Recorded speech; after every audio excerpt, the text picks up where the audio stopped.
Okay, so here's the second and final video on catching this lady. Now, she's back in the store and she's ranting and raving and yelling and creating a scene. And here's where the manager fucks up.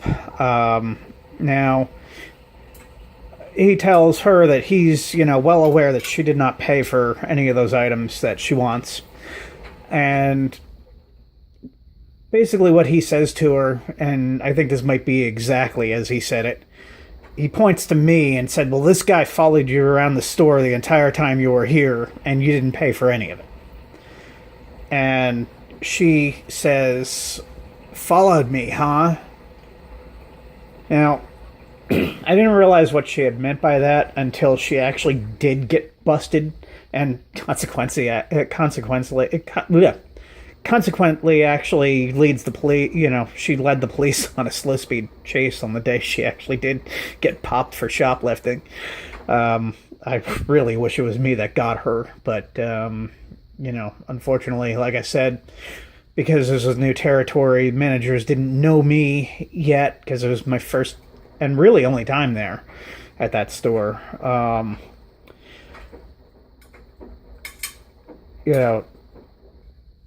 The guy who did get her, and I believe the guy who actually got her, leaving the store with merchandise that wasn't paid for, this person had to be tipped off by management to watch her because she was way too careful during the time that I was there with her.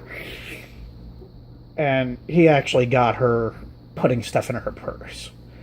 And I have a feeling that she probably, the day that I got her, had stuff in her purse that wasn't paid for.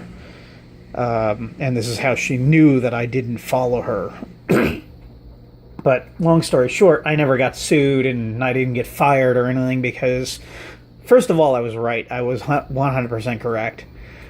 Secondly, she couldn't prove she paid for any of it because she didn't. And, in order to get somebody fired or to sue somebody, you have to be able to prove, hey, he falsely accused me. I paid for all this stuff.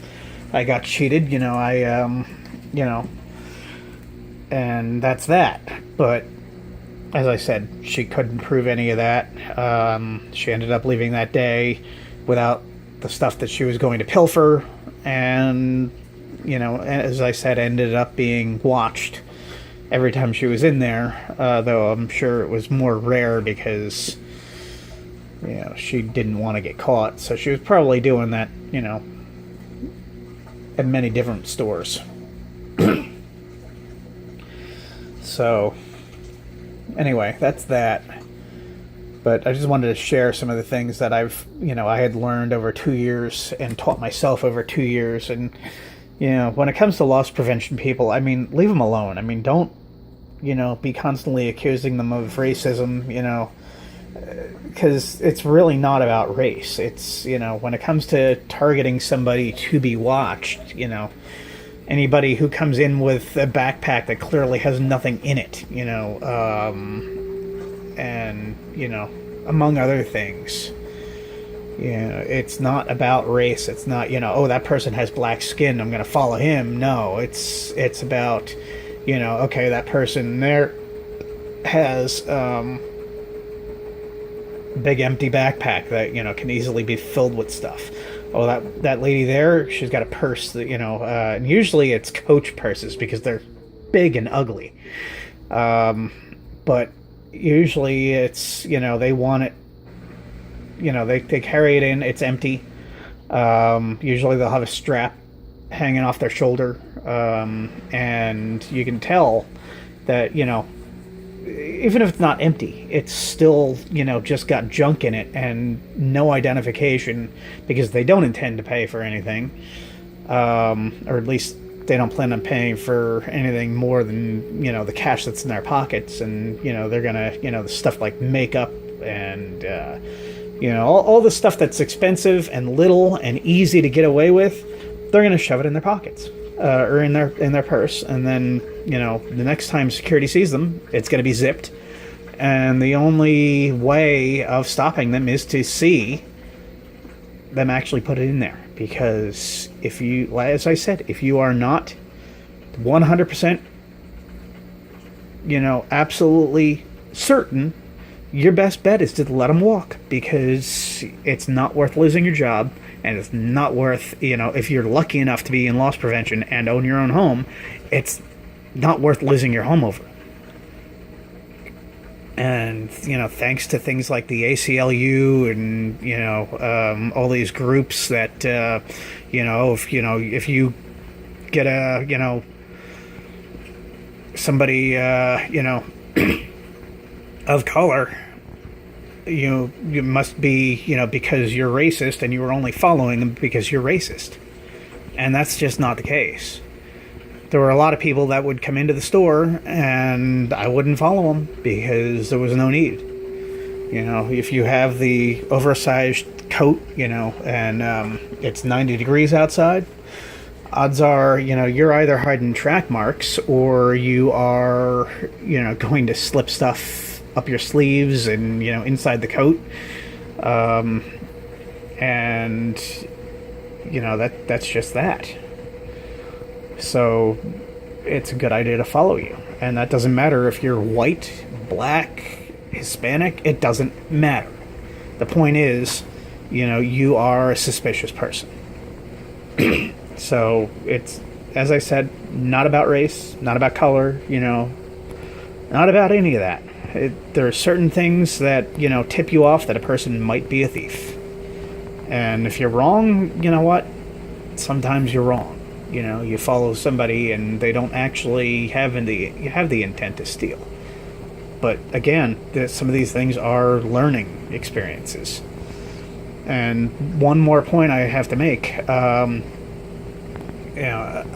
of the stores I was at, very first day I was there, and the front end manager was somebody who, everybody likes and respects and everything. And, management thought she was good at her job, and I guess for the most part she was, but they had these things in the carts. They were tubes, and the idea of it was that when it was raining, customers could take their umbrella, fold it up, and put it in there. Now, they actually cut off a good part of it because people were hiding stuff in there. So instead of it going from the top of the cart all the way down, it actually ended, good 4 inches above where it had.